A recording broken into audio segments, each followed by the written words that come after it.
motivation in terms of taking care of yourself? That is only one of me, and my priorities have changed prior to being younger. If I'm going to take care of my sneaks because there's a little scuff mark on there and I'm concerned about that, then why can I be concerned about what I put in my body? Why is it the littlest things that we care about, but the most important things that you don't get two chances on this life once you're dead? Take care of yourself. It amazes me when guys, certain people, worry about the good gas to put in their car, but they put the wrong things in their body. You can buy a car, but you can't buy another you. Or at least you can buy some parts of you nowadays, but you know what I mean. And so I just try to take things that I took for granted earlier in my life, and I was blessed to catch on before it was too late to realize that I am the priority. I think people, if you're dealing with health and awareness and you're dealing with yourself, you have to be selfish to what's good for yourself and not be trapped into peer pressure or pressure by going out with your friends, and because you don't drink, you feel you have to. So that's what my message is to the young and old, is that I can have fun being around a lot of people that have cocktails in front of them. As long as they don't have 10 of them, then I'll leave, because their demeanor is different than mine.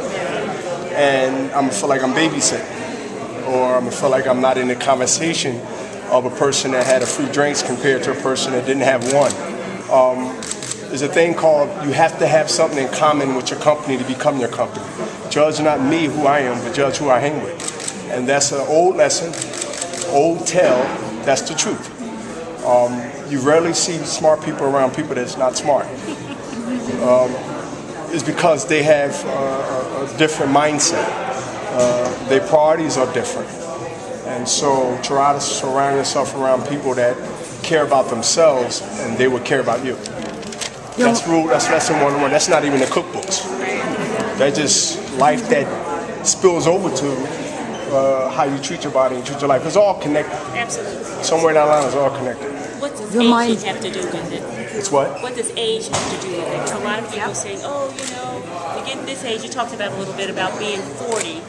What does that mean? It doesn't mean anything. Well, in today's world or yesterday's? Both. All right, since I'm living in today's, right?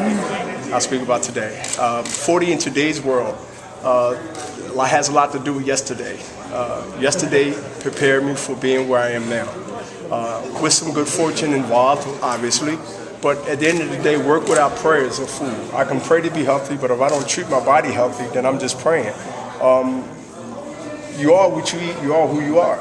And at the end of the day, I feel is that discipline is like,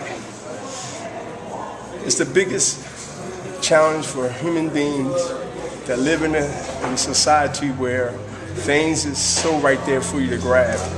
But there is a choice. And there are so many choices we have here in America, for good or bad, to make choices. And those choices sometimes overwhelm the eye.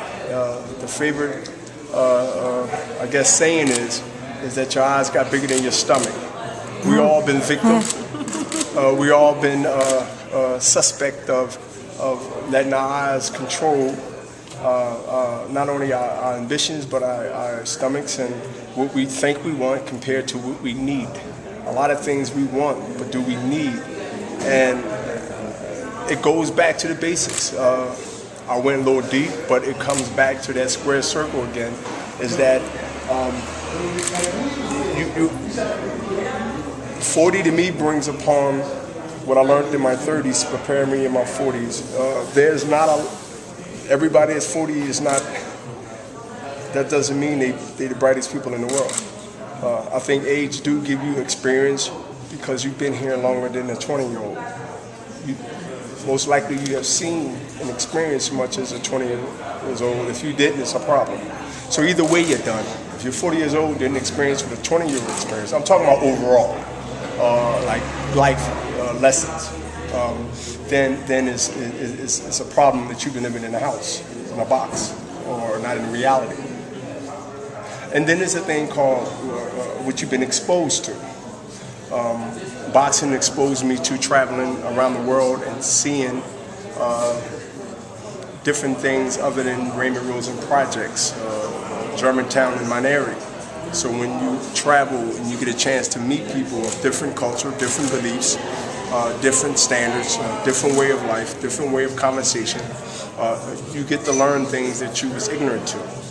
So if you live in a box, you want to operate in a box, you want to think in a box, and you'll never grow, and you'll never reach your full potential.